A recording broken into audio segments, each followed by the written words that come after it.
Assalamualaikum warahmatullahi wabarakatuh. Waalaikumsalam warahmatullahi wabarakatuh. Alhamdulillah. Waalaikumsalam warahmatullahi wabarakatuh. Alhamdulillahilladzi wassalatu wassalamu ala rasulillah wa ala alihi washabihi ajmain amma ba'd. Mari kita senantiasa bersyukur dan memuji Tuhan yang membentangkan cinta di alam ini dan membentangkan untuk semua yang hidup di alam ini. Tidak hanya pada manusia, tapi juga kepada tumbuhan dan hewan. Kepada manusia tidak hanya yang menyembahnya, tapi juga kepada yang tidak menyembahnya. Yang mengakuinya juga kepada tidak yang mengakuinya. Semuanya diberikan cinta oleh Tuhan.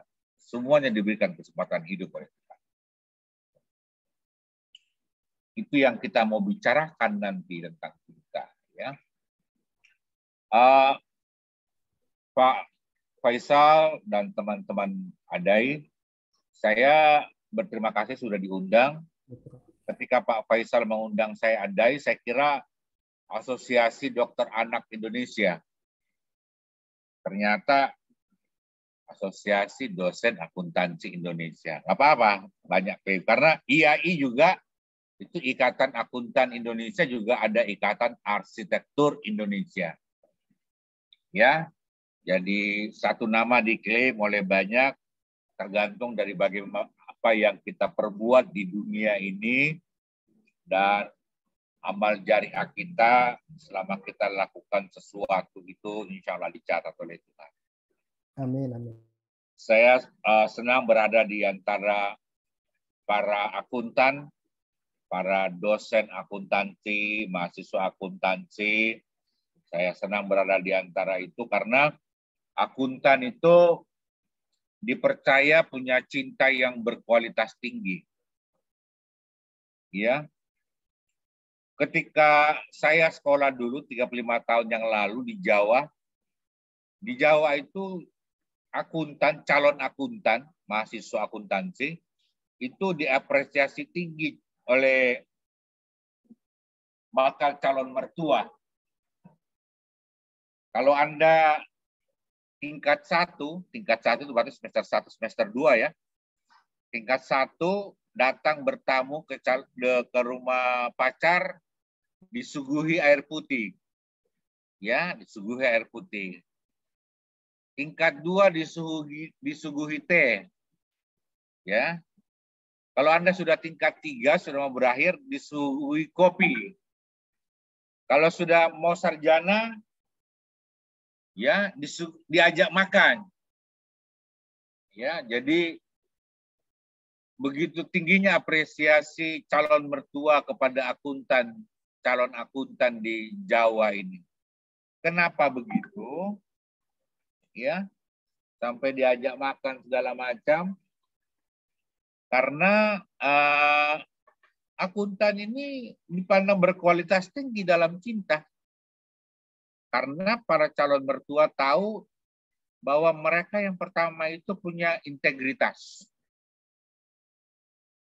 Akuntan itu punya integritas. Itu dipahami tuh sama calon mertua di Jawa. Ya.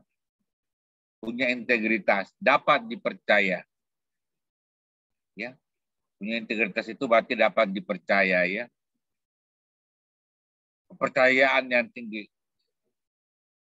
Jarang tuh para akuntan punya istri 2. Jarang itu. Umumnya lebih dari 2. Ya. Dalam angan-angan. Ya. Jadi akuntan itu punya tingkat kepercayaan yang tinggi. Kemudian yang kedua, akuntan itu profesional. Ya. Profesional. Jadi dia tahu membedakan mana yang haknya, mana hak orang lain. Punya rasa memiliki yang tinggi dia itu, profesional itu. Ya. Sehingga barang-barang di tempat pekerjaannya dibawa pulang ke rumahnya karena rasa memilikinya yang tinggi. Ini para dosen ini biasa ada kalkulator di kampus dibawa pulang ke rumah karena rasa memiliki yang tinggi. Sangat profesional. Ada komputer di kampus dibawa pulang. Kemudian yang ketiga yang paling diketahui oleh calon mertua bahwa akuntan itu konservatif. Artinya dia sangat berhati-hati. Jadi kalau ada perempuan di sini punya suami akuntan, Anda adalah hasil pilihan konservatisme. Hati-hatian. Jadi sudah memperhitungkan untung dan rugi. Ya. Begitu kira-kira ya. Saya sudah bisa share screen, Pak? Iya, Prof. Iya, Prof, bisa, Prof. Jadi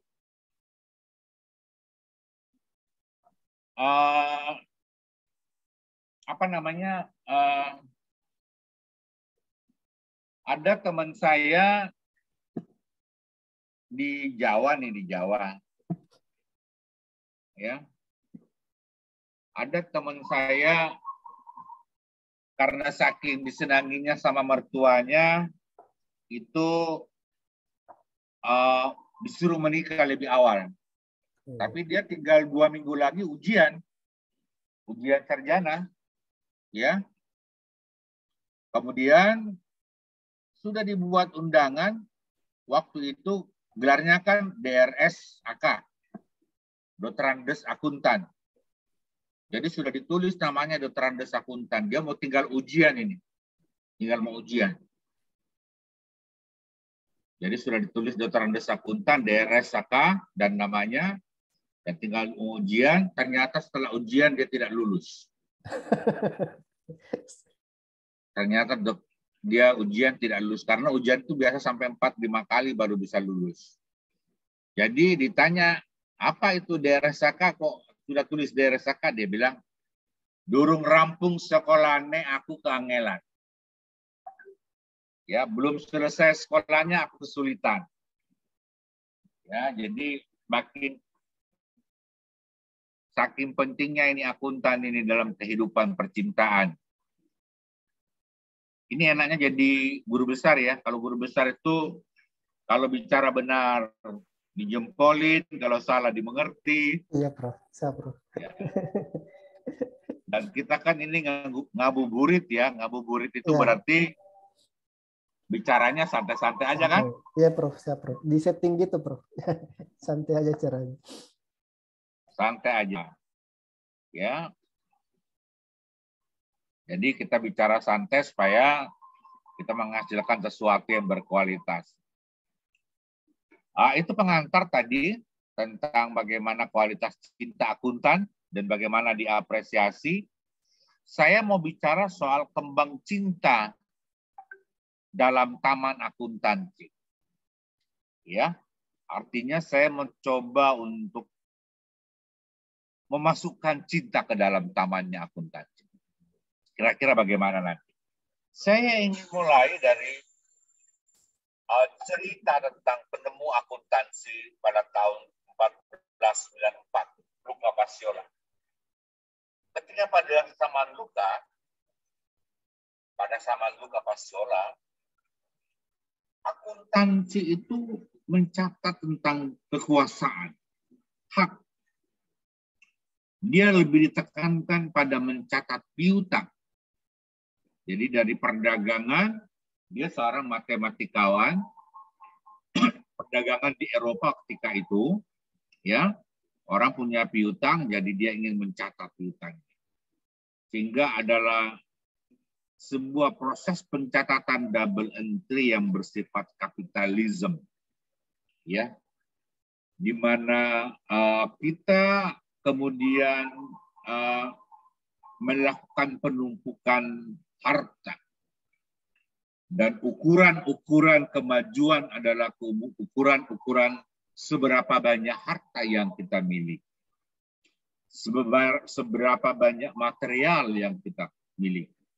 Itulah ukuran-ukuran dari kelahiran modern akuntansi saat itu. 1494. Ya. Tidak salah Luka, dan tidak salah dia sebagai pencetus yang dikatakan tanda kutip sebagai penemu akuntansi, tapi moral yang menghantarnya adalah moral kapitalisme. Dan itu menjadi cikal bakal dari akuntansi saat ini. Karena yang dicatat adalah apa yang kita miliki untuk kita ketahui dan kita tumpuk. Semakin banyak yang kita miliki, semakin banyak yang kita catat. Kita mundur sejenak, kira-kira sekitar 800 tahun sebelumnya, kita mundur pada zaman Baitul Mal 602 Masehi. Ya. Di sana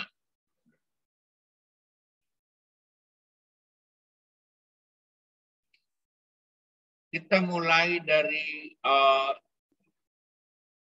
Quran surat Al-Baqarah 282.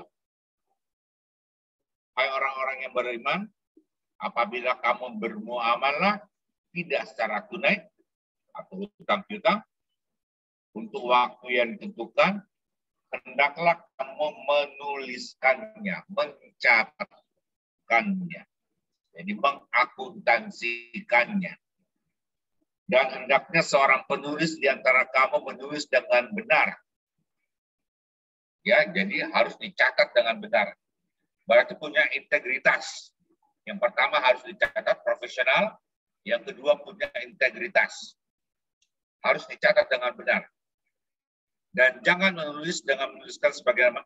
Dan janganlah penulis dengan menuliskannya sebagai Allah telah mengajarkan kepadanya, hendaknya ia menulis. Jadi harus dicatat ya. Dan hendaknya orang yang berhutang itu mengimlakan. Jadi orang yang berhutang itu mendiktekan apa yang ditulis itu. Ya.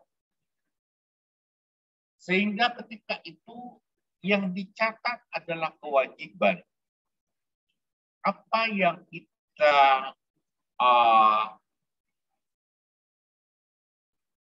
harus lakukan di masa akan datang agar kita selamat. Ya.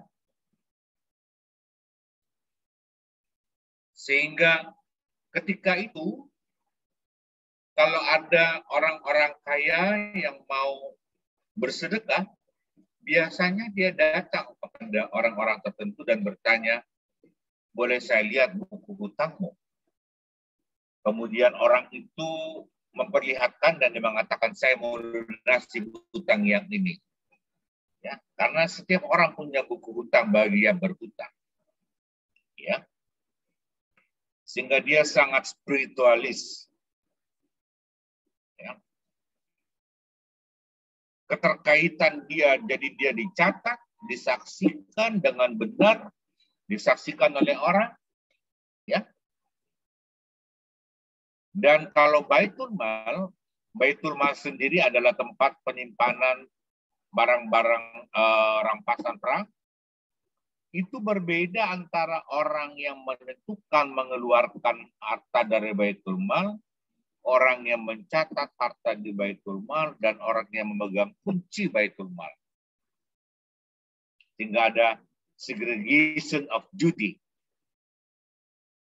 Ya, segregation of duty. Dan mencatat hutangnya harus bersifat profesional, kemudian integrity, ya, dan disaksikan oleh orang lain. Itu kita mundur. Sekarang kita maju lagi. Jadi kita ini maju mundur nih. Maju mundur dari Luca Pasiola, kemudian ke Baitul Mal. Sekarang kita ke zaman sekarang. sama now itu narsis. Narsis itu biasa kalau Anda menulis di Facebook, ini ada Jumiati, saya lihat Jumiati kalau nulis dia bilang narsis dulu ah. Narsis itu berarti mencintai diri sendiri. Ya, dia narsis. Mengapa narsis? Apa nafas akuntansi narsis? Di posisi keuangan dia menjelaskan ini loh uang saya, ini kas saya, ini piutang saya, ini persediaan saya, ini aktiva saya. Narsis. Semakin besar keadaan itu, ya, semakin besar posisinya keuangannya itu, yang dulu disebut neraca itu, semakin narsis dia. Semakin dia merasa puas melihat potret dirinya. Dia memperlihatkan laba. Dia memperlihatkan laba. Semakin besar labahannya, semakin angkuh dia pada dirinya sendiri. Semakin semakin orgasme dia melihat potret dirinya sendiri. Karena dia melihat dirinya cantik, tampan akibat gambaran itu. Dia perlihatkan ini loh, dividen yang saya bagikan per lembar saham pada orang. Pemegang saham saya dapat sekian per lembar saham. Gede kan? Itu yang dia inginkan perlihatkan. Ini loh CSR yang saya bagikan kepada masyarakat, kepada lingkungan. Meskipun itu karena mandatori, tapi dia perlihatkan seakan-akan bukan karena mandatori. Tapi karena keinginan sendiri, karena kebaikan hatinya. Orang yang lapang hatinya. Ini loh pajak yang saya bayarkan, meskipun karena itu diburu-buru oleh petugas pajak. Baru dia membayar pajak. Sehingga nafas akuntansi narsis itu adalah angku. Bahasa lainnya adalah riak. Ya, sombong. Ingin dibilang hebat. Ya, dan itu adalah penumpukan harta. Dia menumpuk semakin banyak harta yang ditumpuk-tumpukannya, semakin baiklah dia. Dan akuntan bekerja untuk memperkaya dan menumpuk-numpuk harta itu. Padahal Tuhan mengancam neraka wahid bagi orang yang menumpuk-numpuk harta. Ya. Kemudian ada kekuasaan atas alam. Alam dianggap sebagai bagian yang perlu dieksploitasi. Ya. Dan dia memperlihatkan bahwa seberapa besar kemampuan dia menguasai itu. Bahkan politik negara juga, nafas narsis itu menunjukkan seberapa besar dia berkuasa atas negaranya. Anda harus ingat, tidak hanya di negara 062, di negara lain pun juga seperti itu. Ya. Bahwa di balik politisi itu ada kapitalis, ada corporate, dan corporate yang menentukan siapa yang menjadi pimpinan satu negara. Siapa yang menjadi pimpinan satu daerah. Ya. Korporat yang menentukan undang-undang mana yang harus disahkan oleh satu negara.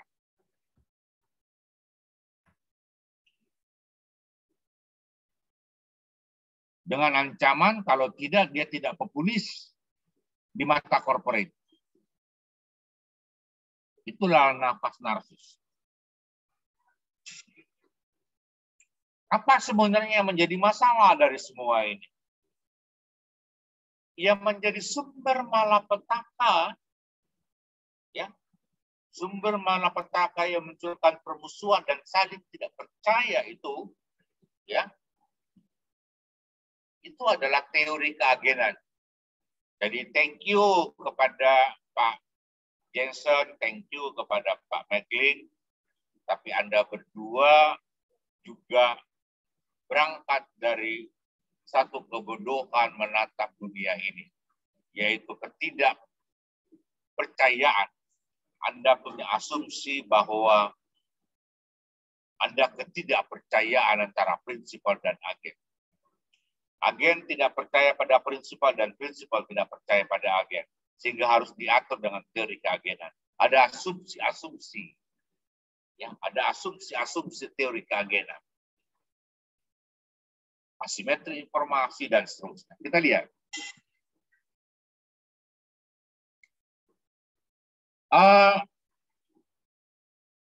Apa asumsi anggapan, ya? Anggapan dari budaya teori keagenan. Yang pertama adalah moral hasad. Ya, moral hasad. Bahwa agen mempunyai moral yang jelek. Oleh karena itu perlu dikontrol. Agen ini memang sudah tidak benar. Bekerja di tempat kita saja memang sudah salah.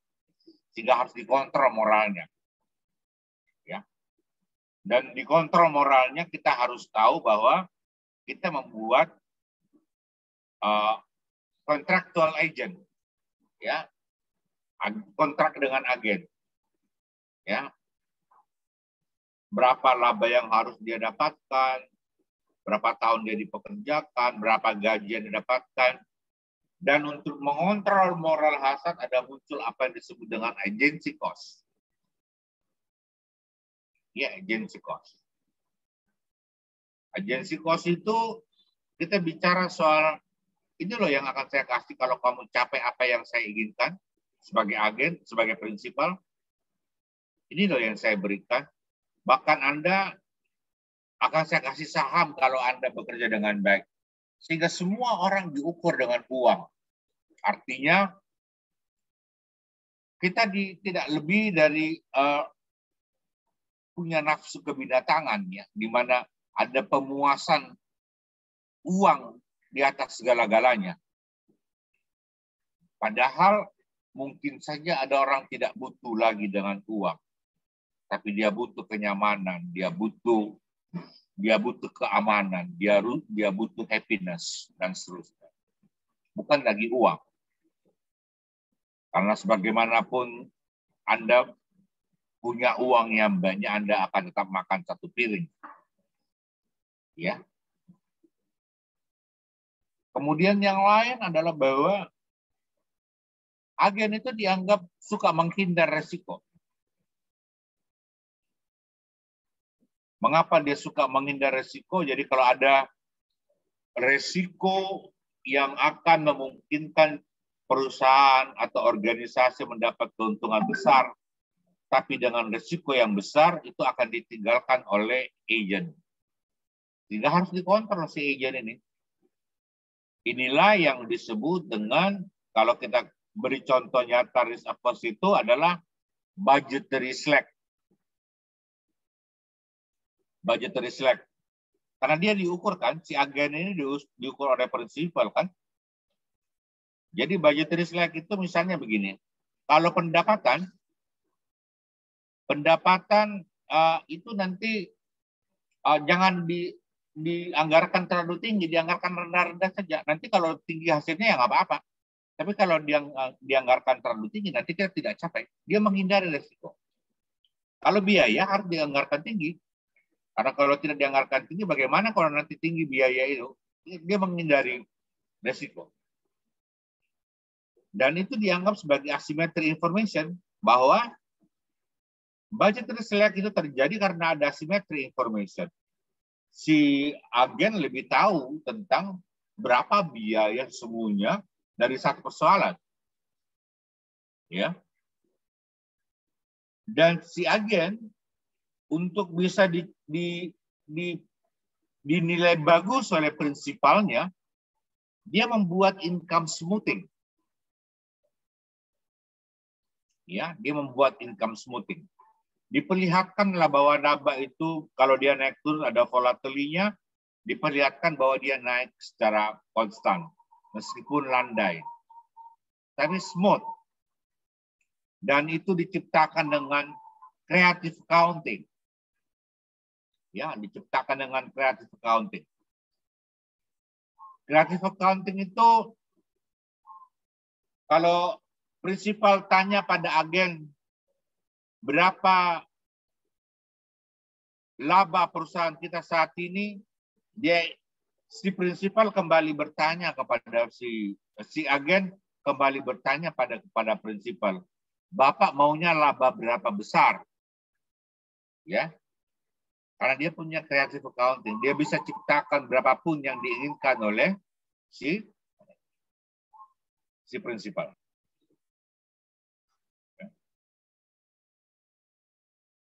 Dan untuk membuat dia semakin cantik dalam bingkai narsisme, dia bikin window dressing, dibesar-besarkan, ya, dibesar-besarkan. Jadi apa motif dari agensi teori keagenan ini? Yang pertama adalah penindasan. Si agen harus ditindas nih. Kalau nggak ditindas, bahaya. Dia menjadi macan tidur. Dia bisa makan kita semua, jadi kita harus tindas dulunya.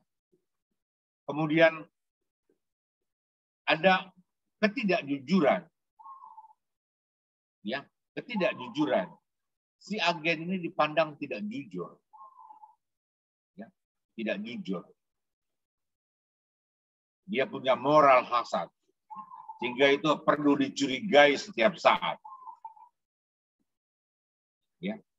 Oleh karena itu kita perlu audit dia. Dan audit, ya, kita datang audit dengan asumsi bahwa orang melakukan kesalahan. Ya. Kemudian untuk solusi semua itu digunakan materi. Artinya bahwa menyelesaikan moral, kasih uang saja. Menyelesaikan reservoir, kasih uang saja. Menyelesaikan kemalasan, kasih uang saja. Semua uang. Sehingga isi dunia ini hanyalah uang. Sehingga mereka punya keyakinan bahwa unsur manusia hanyalah nafsu seperti binatang. Tidak ada sesuatu yang lain selain nafsu dalam manusia. Saya punya waktu ini sampai jam berapa? Jam 5.15, Prof. Habis itu terus ngomong terus. Ini masih panjang nih. Apa ya? Ya, enggak apa-apa, Prof. Ya. Kemudian kita mau bikin rekonstruksi cinta. Ya. Ada masalah dalam teori keagenan, kita membuat paradigma baru hubungan prinsipal agen. Yang pertama kepercayaan, kepedulian, keikhlasan, kesetiaan, kepantasan. Kita mau isi bahwa harus ada rasa percaya. Cinta itu diawali dengan rasa percaya satu dengan yang lain. Ya. Kemudian peduli satu terhadap yang lainnya. Sehingga kalau kita peduli satu dengan yang lainnya, maka sakit dari si agen yang dirasakan agen adalah sakit yang dirasakan oleh prinsipal. Kerugian yang diterima oleh prinsipal adalah kerugian yang diterima oleh si agen. Saling peduli. Ya. Saling peduli. Jadi pada elok. Saling peduli, ya. Kemudian ikhlas. Si agen berbuat dalam kerangka keikhlasan. Dan kemudian si prinsipal memberikan sesuatu agar tidak menjadi momok bagi dirinya sendiri. Kalau dia berikan award, berikan agency cost kepada agent, maka dia berikan dalam kerangka ikhlas, bukan dalam kerangka terpaksa. Ya. Kemudian dia berikan kesetiaan. Si agen setia pada si prinsipal. Artinya bahwa kalau kesetiaan itu tidak diukur dengan seberapa banyak uang yang kita terima dan seberapa banyak cinta yang diberikan orang pada kita, tapi seberapa banyak cinta yang kita berikan pada orang lain. Ya. Kemudian yang lain adalah kepantasan. Pantasan.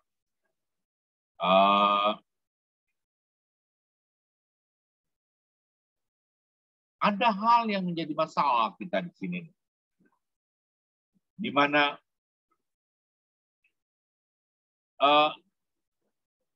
banyak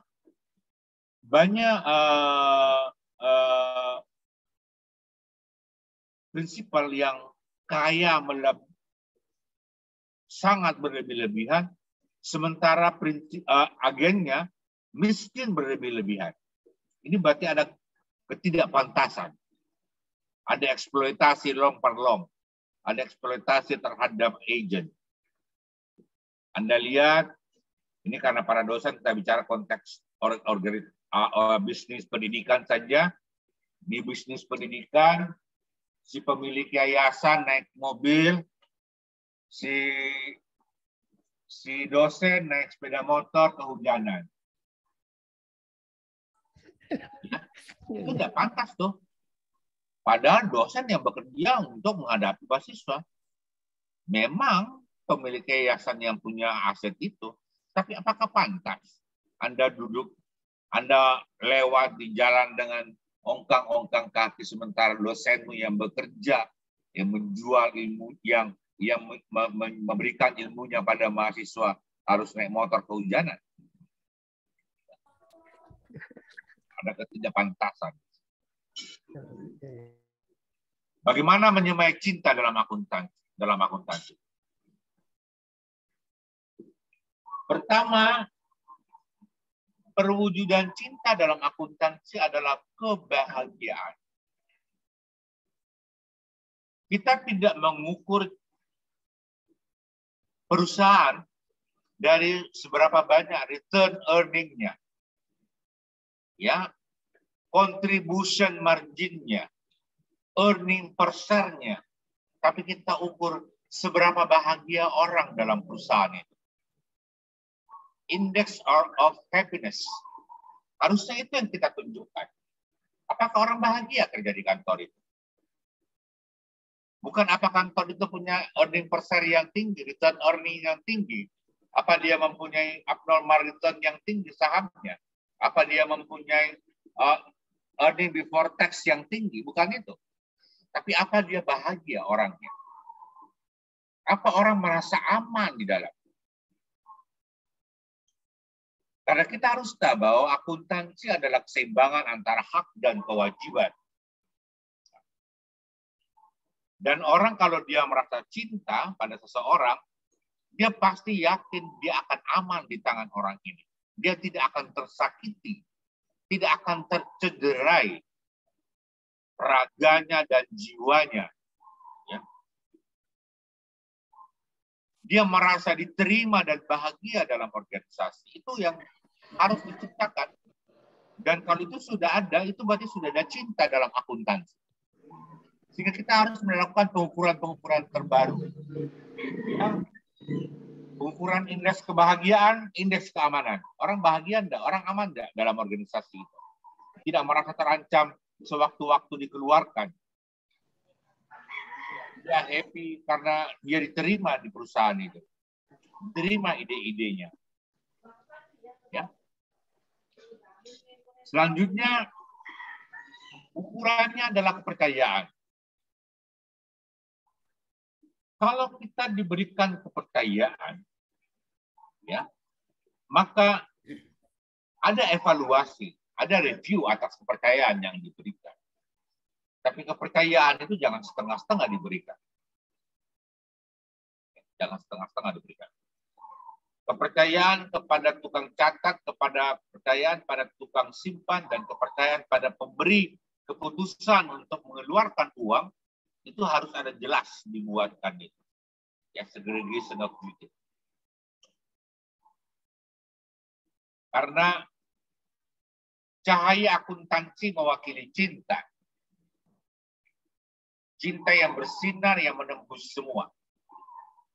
Cinta adalah satu dengan pencipta segalanya. Ya, jadi kita menyatu, manunggal dengan pencipta. Dan cinta itu adalah inti keberadaan akuntansi. Sekarang tinggal bagaimana kita memaknai cinta, karena cinta itu biasanya menjadi omongan, tapi kita tidak mengerti maknanya. Ya. Kita tidak mengerti maknanya dari sebuah cinta. Dia hanya menjadi sebuah kalimat saja yang terkadang tidak berisi apa-apa. Ya.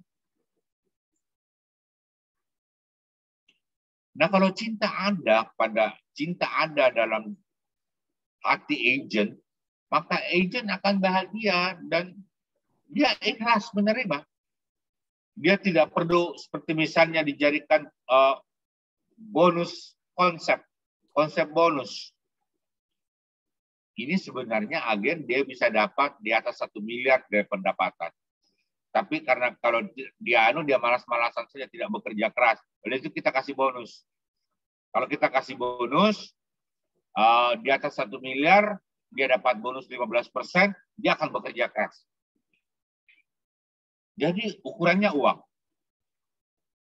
Ya. Akibatnya dia bikin creative accounting. Karena ada bonus. Ya, bagaimana caranya dia menciptakan pendapatan agar cukup untuk mendapatkan bonus. Tapi kalau ada cinta di dalam tubuh agen, maka agen bahagia dan dia syukur dengan menerima apa saja dia diberikan oleh perusahaan. Dengan kepercayaan dan keikhlasan, agen pasti akan menemukan cinta akuntansi yang bersembunyi jauh di lubuk hati. Dan oleh karena itu kita sekarang ini harus keluar dari dinding-dinding kecurigaan dan mengungkapkan cinta kepada semua stakeholder. Kepada alam kita ungkapkan cinta. Jadi kita kalau mengeluarkan biaya lingkungan, bukan karena kita disuruh mengeluarkan biaya lingkungan, tapi karena kita mencintai alam kita. Dan seterusnya. Saya lihat-lihat jam di sini sudah hampir selesai nih waktu saya. Saya ada 20 menit, Prof. Lagi seru-serunya materinya, Prof. Bertanya berapa menit lagi nih? Lagi misalnya 20 menit, Prof. Masih 20 menit. Oke. Ya, Kekuatan cinta dalam akuntansi. Nah, cinta itu adalah jiwa besar yang ada dalam akuntansi. Apa itu? Dia ada ketulusan, kepantasan, kesetiaan.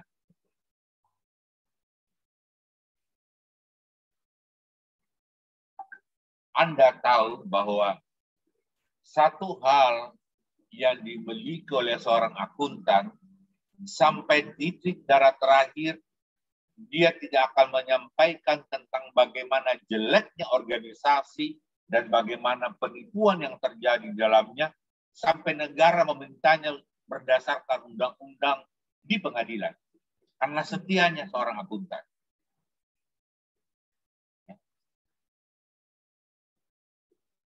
Jadi konfidensial, kerahasiaan itu betul-betul dijaga oleh seorang akuntan.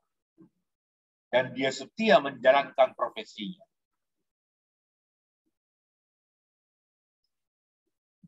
Dia yakin bahwa cinta itu adalah fleksibel.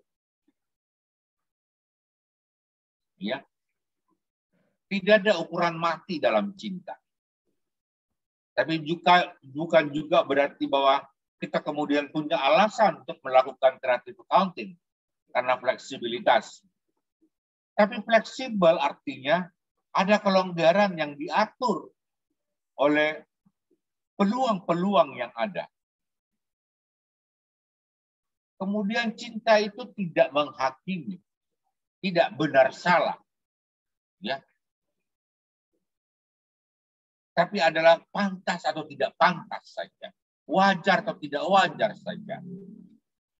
Bukan benar salah dalam cinta. Jadi kalau Anda, teman-teman sekalian masih mengatakan kalau begitu, di antara kita siapa yang benar, siapa yang salah? Ya kalau di rumah tangga masih ada begitu, itu masih cinta kelas BB itu. Ya, nggak perlu ada persoalan siapa yang salah, siapa yang benar. Mari kita memperbaiki sesuatu untuk menjadi lebih baik. Gitu aja. Karena cinta itu selalu memaafkan. Cinta terbuka seperti bunga yang harum. Yang kita butuhkan hanyalah kita menyiramnya dengan niat pemeliharannya.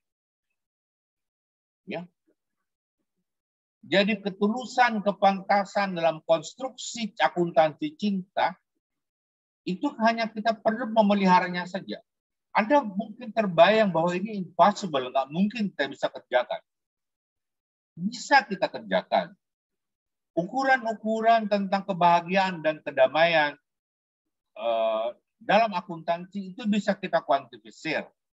Bisa kita, paling tidak kita nyatakan dalam ukuran kualitas. Dalam notes to financial statement. Catatan atas kejadian akuntansi itu ya. Catatan laporan akuntansi. Kalau kita bikin notes to financial statement, bahwa kita punya tingkat kebahagiaan sekian persen. Ya. Index of happiness, rasa bahagia dari orang-orang yang ada di perusahaan ini segini. Rasa aman dari orang-orang dalam perusahaan ini segini. Itu bisa kita ungkapkan. Dan itu bisa memperbaiki kelemahan dari apa yang dimiliki oleh teori keagenan. Terakhir saya mau sampaikan bahwa uang bukan segalanya, tapi cinta bisa membuat segalanya. Terima kasih sudah bersama melukis langit. Kita ngabuburit di Ramadan 2022. Saya kira itu dari saya. Saya kembalikan kepada Pak Faisal. Silakan Pak Faisal. Alhamdulillah, Prof. Terima kasih banyak, Prof. Saya terus terang tadi bingung. Ini materi apa puisi, Prof? Terlalu puitis. Saking puitisnya, Prof, saya tidak tahu mau menyimpulkan apa. Karena semuanya penting bagi saya untuk didengar dan dikaji tadi, Prof, sehingga tapi saya bisa mengatakan menyimpulkan dari materinya Prof tadi bahwa teori keagenan yang selama ini diterapkan di dunia akuntansi itu perlu dikonstruksi, Prof, diganti dengan teori cinta. Saya kira itu yang bisa saya simpulkan untuk materinya Prof pada sore hari ini. Alhamdulillah. Baik, Bapak Ibu dosen peserta webinar dan adik-adik mahasiswa, itulah tadi materi yang disampaikan oleh Ayahanda Profesor Dr. Syarifudin M.Sok. Mungkin ada di antara Bapak Ibu dan adik mahasiswa yang ingin berdiskusi langsung dengan Prof. Saya persilahkan. Di sini sudah ada Pak Adil Setiawan. Silakan Pak Adil, langsung saja disampaikan. Oke, baik. Terima kasih. Menarik sekali tadi pembahasan dari Prof ini. Waduh, sangat teringat lagi masa-masa waktu kuliah S2 waktu itu terkait dengan cinta. Ini kalau saya mengutip dari Rumi punya cinta, menurut Rumi cinta itu sifatnya universal dan semua dari sudut pandang budaya maupun agama menganggap cinta itu luhur. Nah, tapi cinta ini tidak diaktualisasikan dalam ketika mendapatkan sebuah laba. Nah, ini yang tadi menarik tadi disampaikan Prof bahwa manusia ini hanya pikirannya itu cuan saja, ya, uang. Nah, ini yang sehingga orang itu tidak ada kejujuran di dalam ketika mendapatkan sebuah keuntungan atau laba dalam perusahaan atau bisnis yang dilakoninya. Nah, misalkan ketika suatu usaha atau bisnis ketika mendapatkan laba itu tidak bersandarkan kepada cinta kepada sang khalik. Dia banyak pebisnis atau banyak usaha-usaha yang kita lihat bahwa ketika mendapatkan ketika mendapatkan laba itu baik haram dan halalnya itu diembat saja. Yang penting mendapatkan laba, tidak bersandarkan kepada cinta yang luhur, cinta yang kepada sang khalik, tidak bersandarkan kepada sang khalik untuk mendapatkan laba itu. Halal dan haramnya itu dihantam saja. Nah, ini menarik ini seperti ini. Pernah juga saya mendapatkan dari beberapa laporan kepada saya, teman saya yang bekerja di suatu, tidak usah saya sebut perusahaannya atau usahanya, ketika mereka melaporkan pendapatan hasil yang didapatkan dalam 1 bulan, itu tidak 100% dilaporkan, hanya sebagian saja. Itu tujuannya untuk menghindari pajak. Jadi dia meminimalkan pendapatan untuk menghindari pajak. Nah, ini suatu kebohongan yang sangat luar biasa yang lagi-lagi tidak memaknai cinta itu sebagai luhur. Cinta kepada sang khalik. Nah, itu Prof, bagaimana kira-kira ketika ada suatu usaha yang seperti itu? Dia meminimalkan pajak, meminimalkan pendapatan untuk menghindari pajak. Karena hanya untuk menghindari pajak, dia meminimalkan pendapatan. Itu kan tidak ada kejujuran, tidak ada nilai-nilai cinta, tidak menerapkan atau mengaktualisasikan nilai cinta yang bersandarkan kepada sang khalik. Ya, ya. Baik. Ya, terima kasih. Baik, terima kasih Pak Adil. Silakan Prof, langsung saja Prof. Terima kasih. Anda harus tahu terlebih dahulu bahwa yang mengawali alam semesta ini, adalah cinta. Cinta Tuhan. Itulah awal dari alam semesta itu. Cinta. Dan yang akan mengakhiri alam semesta ini adalah cinta Tuhan. Sehingga cinta adalah awal dan akhir. Ya. Sehingga setelah alam diciptakanlah kehidupan manusia. Sehingga kehidupan itu sendiri muncul setelah cinta. Sehingga oleh karena itu maka orang bisa mati tapi cinta akan tetap hidup. Ya. Cinta tidak akan pupus meskipun orangnya mati. Karena demikianlah kejadiannya memang lebih awal dan akan mengakhiri semuanya. Sementara kehidupan hanyalah isi dari adanya universe alam ini.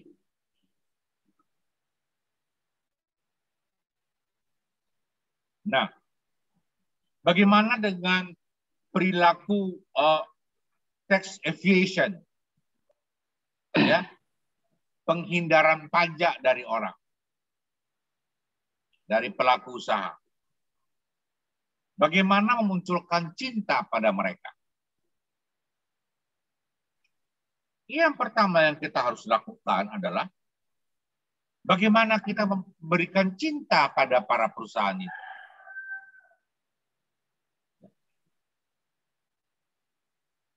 Kalau dia belum memberikan laba saja sudah dipungut pajak, dan semakin besar labanya, semakin besar pajaknya, dia merasa bahwa dia bekerja untuk Anda. Tapi kemudian kalau Anda kemudian sebagai pemerintah memberi dukungan ketika dia terpuruk, memberikan bantuan di saat-saat awal, maka dia akan merasa bahwa Anda hadir untuk dia. Soal cinta itu soal take and give. Ya. Soal keikhlasan. Jangan mengharapkan cinta pada orang lain kalau Anda sendiri tidak punya cinta. Ya. Jadi kalau pemerintah mengharapkan cinta dari masyarakat pelaku ekonomi agar berlaku fair dalam pembayaran pajak, pemerintah harus terlebih dahulu memberi cinta pada masyarakat itu. Ya. Cinta itu perlakuan dan diterima oleh setiap orang, dirasakan oleh setiap orang. Dan kalau ada keterpaksaan, itu bukan cinta namanya. Itu namanya pengabdian. Makasih Pak Adil. Baik, terima kasih. Terima kasih banyak, Prof. Ya, terima kasih Pak Adil. Bapak Ibu serta menjadi mahasiswa barangkali bisa ada yang ingin bertanya, silakan langsung raise hand atau chat tanya di kolom chat. Kita masih punya waktu berapa menit lagi. Silakan.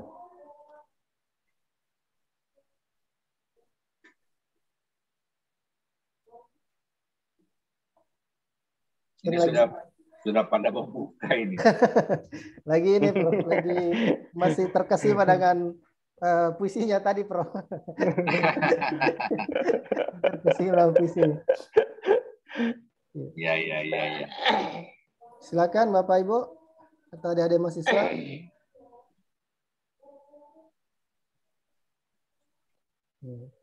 Ini nanti materinya saya kirim ke Pak Faisal ya, yang minta materi, nanti Anda minta apa dari Pak Faisal saja ya. Terima kasih Prof. Ya, Prof. Saya lihat Ibu mau resen. Silakan Ibu. Ya, terima kasih Pak Faisal atas kesempatannya. Iya Bu, terima kasih. Saya mohon dijelaskan Prof terkait dengan apakah tadi kita berbicara topiknya mengenai cinta. Nah, apakah cinta itu memang bisa merubah akuntansi? Dan apakah cinta itu juga bisa merubah perilaku akuntansi dalam berbisnis? Mohon dipaparkan lebih jauh lagi, Prof. Silakan. Terima kasih. Baik. Silakan, Prof. Saya mau mengambil sebuah pepatah orang Sunda. Pepatahnya begini. Cikaracak ninggang batu lila-lila jadi legok. Setetes demi setetes air memasuki batu, lama-lama batu itu akan menjadi cekung. Jadi bukan karena banyaknya air yang turun ke batu, tapi karena frekuensinya yang senantiasa turun. Jadi kalau pemerintah mau merubah, masyarakat mau merubah, prinsipal mau merubah, bukan aksi sehari bekerja, kemudian tiba-tiba ingin merasakan sebuah perubahan. Tidak. Itu pekerjaan terus-menerus sampai terjadi sebuah perubahan. Kita semua adalah pencinta-pencinta sebagai akuntan. Maka cinta itu harus kita tebarkan terus-menerus. Ya.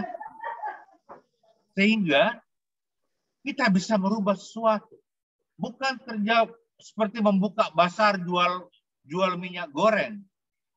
Bukan itu. Atau buka demonstrasi memasak dengan air. Ya, pengganti minyak goreng, bukan itu. Yang merubah orang adalah perilaku terus-menerus. Ya. Bukan kampanye, tapi perilaku terus-menerus.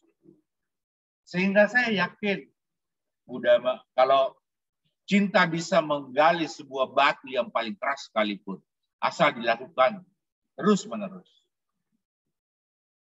Terima kasih, Bu. Terima kasih, Prof. Terima kasih, Ibu. Ada Prof, ini dari praktisi akuntansi yang resmi ini, Prof. Ini beliau ini proyeknya keliling Indonesia. Silakan Mas Terry. Mas Terry.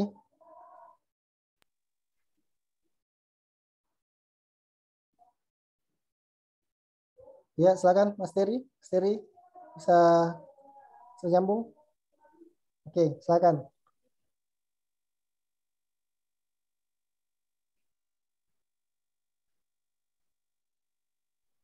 Rusak mic. Ini suara saya? Silakan Mas. Oh ya, mohon izin Prof, tidak menyalakan kamera Prof karena tadi sambil di jalan mendengarkan ceramah Prof. Sambil ngerokok, menunggu buka puasa, nggak apa-apa. Sambil minum kopi itu Mas Terry, Prof. Mohon maaf Prof. Ya, makasih banyak moderator, makasih banyak Prof atas waktunya. Saya tadi betul dibilang moderator masih sangat terkesima dengan yang Prof sampaikan, terutama di poin tentang yang namanya kepantasan Prof. Kepantasan tadi Prof. Kan tadi Prof cerita itu bagaimana seorang pemilik yayasan naik mobil sementara dosennya ya syukur-syukur kalau naik motor Prof. Masih bisa ngebut dan minggir tidak kehujanan Prof. Ada lagi dosen yang mohon maaf masih naik PT-PT Prof gitu. Ya. Jadi sangat jauh ketimpangannya Prof dan akhirnya tidak timbul yang namanya cinta Prof. Sementara cinta adalah keseimbangan antara hak dan kewajiban Prof. Nah, begini Prof. Ya, jadi sepanjang pengalaman saya jadi akuntan juga Prof, banyak menemukan klien-klien yang boleh dibilang ada yang ketika dia mencoba untuk membuat sebuah tindakan yang tidak sesuai dengan aturan, saya coba tarik masuk lagi untuk ke dalam jalurnya Prof. Itu ada yang dia ikuti dan akhirnya dia kembali ke dalam jalur yang benar. Tapi ada juga klien Prof yang kami tahu dia melakukan creative accounting Prof. Sudah kami sampaikan tidak boleh melakukan seperti itu, tapi dia tidak mau berubah Prof. Dia tidak mau berubah Prof. Jadi saya kehilangan akal untuk bagaimana caranya nih, apakah saya tarik telinganya nih orang untuk kembali ke jalan yang benar atau bagaimana Prof. Mohon pencerahannya Prof. Terima kasih banyak Prof. Baik, sama Pak Terry, sama-sama hati-hati di jalan. Hati-hati di jalan itu lagunya Tulus ya, ada yang tahu? Bagaimana Prof? Lagunya Tulus Prof. Nah, Mas Agus tahu tuh lagunya Tulus. Mana bisa? Prof lah yang harus tahu kan. Kita menurut saja di belakang toh. Iya kabarnya Mas Agus? Alhamdulillah baik Prof. Di mana nih Dindi? Di Malang apa di Surabaya? Di Malang lah, kita domisili udah di Malang, jadi orang Malang sudah. Masya Allah, kangen aku Rek. Iya makanya. Kapan kita reuni ini ya? Insya Allah Mas Agus. Kalau jenengan manten anak, udah kan ya? Oh masih jauh loh Prof, masih semester 4 belum lah waktunya. Lama ya. Iya, Insya Allah lah Mas Agus. Ya. Mohon maaf Mas Terry, ini ketemu konco lawas nih. Jadi disapa dulu. Iya Mas Terry. Iya, jadi kepantasan Siti Najah sebenarnya. Siti Najah itu bahasanya Faisal. Siti Najah. Saya ngambilnya dari sana. Siti Najah, kepatutan, kepantasan. Pantas enggak saya hidup begini sementara tetangga saya tidak makan dan tidak tidur? Pantas enggak?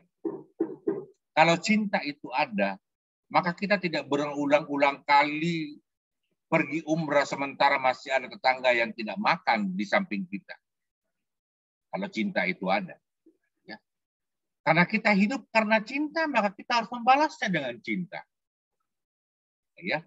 Nah, kalau kita misalnya mencintai anak kita, ya, maka kalau dia tidak sholat, kita jewer anak kita supaya dia sholat. Karena kita khawatir kalau dia tidak sholat, dia akan dimarahi oleh Allah. Maka kita akan jewer dia kalau tidak sholat. Kalau kita punya klien yang melakukan creative accounting, kita jewer. Ya. Ini loh yang akan saya berikan konsekuensinya, Pak, kalau Bapak tidak lakukan.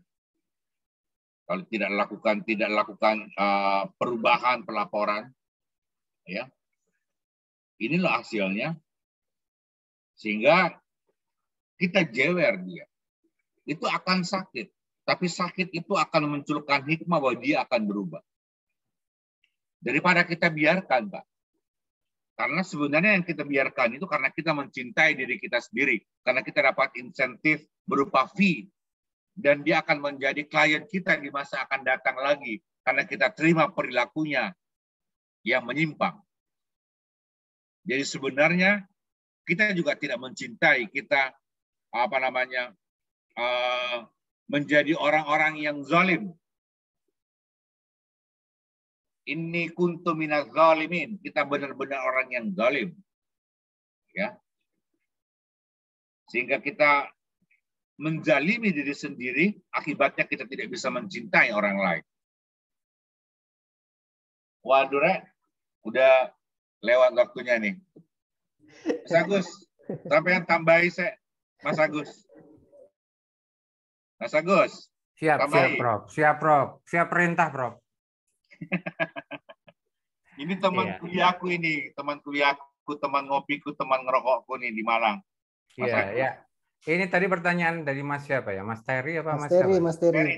Iya, Mas Terry. Sama juga, saya juga hampir 10 tahun jadi KAP itu. Kadang-kadang memang ketika kita menemukan bukti yang menyatakan itu secara standar itu salah, ya. Wah, ini ada splatteran, maaf. Ini sekedar masukan atau pendapat ya. Itu memang kita sering harus pandai berargumentasi bahwa sebenarnya kita sebagai akuntan fungsi utamanya adalah untuk kepentingan publik secara besar.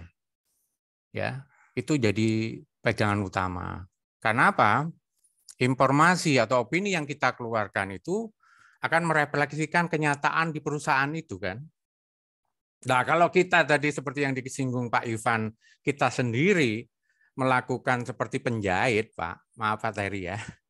Karena dibayar ya kita mintanya gimana ya kita jahitkan aja lah. Itu kan kita sudah menciderai etika profesi sebenarnya. Etika profesi diharuskan kita melakukan secara independen dalam melakukan tugas berdasarkan keahlian kita. Kita tidak boleh memihak. Begitu kita sudah menjahitkan diri sesuai dengan permintaan klien, itu berarti kita sudah tidak independen. Secara etika profesi kita sudah melanggar itu. Ya, kita tidak transparan lagi, tidak jujur. Harusnya sebagai seorang akuntan itu kan kita harus menyampaikan secara objektif apa adanya.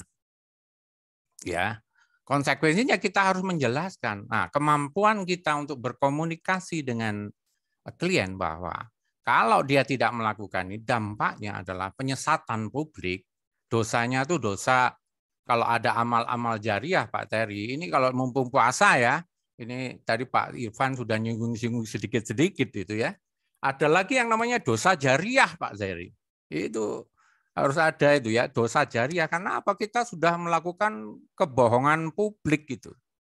Sehingga banyak orang yang tersesat dari output kita, yaitu berupa opini. Opini kita dipegang. Makanya sering kita melihat bahwa ketika IPO, ya, itu harganya tinggi-tinggi banget itu sahamnya. Begitu 3 bulan setelah itu terjun payung itu, Pak.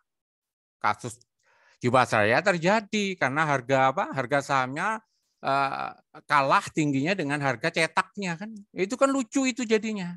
Nah, inilah peran akuntan bahwa ketika kita memberikan opini, itu akan digunakan publik untuk pengambilan keputusan. Itu bahayanya, itu dosa jariahnya ketika kita tidak lagi jujur apa adanya. Kita menyatakan kalau sakit ya sakit gitu aja. Saran kita bagaimana mengobatinya kan gitu. Supaya apa? Good governance itu terwujud begitu. Mungkin itu saja, Pak Ivan. Monggo kalau sudah waktunya. Matur suwun sangat, Mas. Ini namanya punya konco, jadi bisa tambal sulam kita. Enak ini duet gini nih. Ya. Ini ada dari Turki loh ini, Mas Haji. Iya. Mas Haji mau ngomong, Mas Haji. Ya silakan, Mas Haji. Kenapa? Gimana Turki, Mas? Bulan puasa di Turki gimana? Aman? Oh, ya lumayan melelahkan. Eh, Kepanjang kan ya, misalnya berapa jam, dari jam 4 sampai jam 7.30, jadi ya begitulah. Mungkin buat teman-teman yang atau pada rekan-rekan semua yang udah mau buka puasa di sana, selamat berbuka ya. Tinggal 1,5 jam lagi kali ya. Ya, setengah jam lagi, Mas. Oh, setengah jam. Iya, di sini masih ada 6 jam. Waduh. 7. Iya. Iya, makasih Mas Haji. Ya. Selamat berpuasa ya. Terima kasih. Ya. Prof. Baik, Prof, kita tutup mungkin, Prof, sudah setengah. Baik. Ya, Prof. Ada kalimat penutup, Prof, dari Prof? Kalimat penutup, saya kira bahwa sekali lagi kita bisa mengatakan bahwa cinta itu bisa merubah segalanya. Oleh karena itu, bukalah hati untuk menerima cinta dan siramlah cinta di taman sendiri. Terima kasih. Assalamualaikum warahmatullahi wabarakatuh. Waalaikumsalam warahmatullahi wabarakatuh. Wah, menarik, Prof. Luar biasa, banyak, Prof. Terima kasih banyak, Prof. Baik, Bapak, Ibu, dan adik-adik mahasiswa, luar biasa materi diskusi kita pada sore hari ini, namun sayang sekali karena waktu kita juga terbatas. Tapi insya Allah mudah-mudahan diskusi seperti ini masih tetap akan berlanjut ke depannya, dan mohon Prof tidak bosan-bosan kalau saya WA lagi minta waktunya Prof bawa materi. Insya Allah melalui forum ini kita akan menyebarkan cinta dalam akuntansi dan bagaimana mewujudkan cinta dalam akuntansi itu sendiri. Sekian yang mungkin bisa saya untuk kegiatan ini. Ini adalah kegiatan terakhir dan insya Allah untuk sertifikat teman-teman peserta akan diusahakan beberapa hari ke depannya. Saya tutup kegiatan kita dengan ucapkan terima kasih banyak kepada Bapak Prof. Dr. Syarifuddin M.Sok dan juga kepada Ibu Dr. Ratna Yudamanti. Terima kasih banyak kepada Bapak Ibu peserta yang telah setia mengikuti kegiatan ini sejak pertama kali dilangsungkan sampai kemudian pada hari ini. Mudah-mudahan ini menjadi berkah bagi kita semua dan ilmunya bermanfaat bagi kita semua, dan insya Allah kita akan lebih mencapai makrifat yang lebih tinggi dengan banyaknya ilmu yang kita peroleh. Sedih rasanya saya harus menutup kegiatan pada sore hari ini, namun itulah suatu kemestian, jika ada pertemuan maka ada perpisahan. Saya akhiri dengan kalimat wallahu muwaffiq ila aqwamit thariq. Assalamualaikum warahmatullahi wabarakatuh. Waalaikumsalam warahmatullahi wabarakatuh. Matur suwun Mas Agus. Yang penting sehat, Prof. Ji, Mas. Ji, udah dulu nak ya, Ji ya. Yuk. Assalamualaikum. Salam. Terima kasih, Prof. Yeah. Makasih, Prof.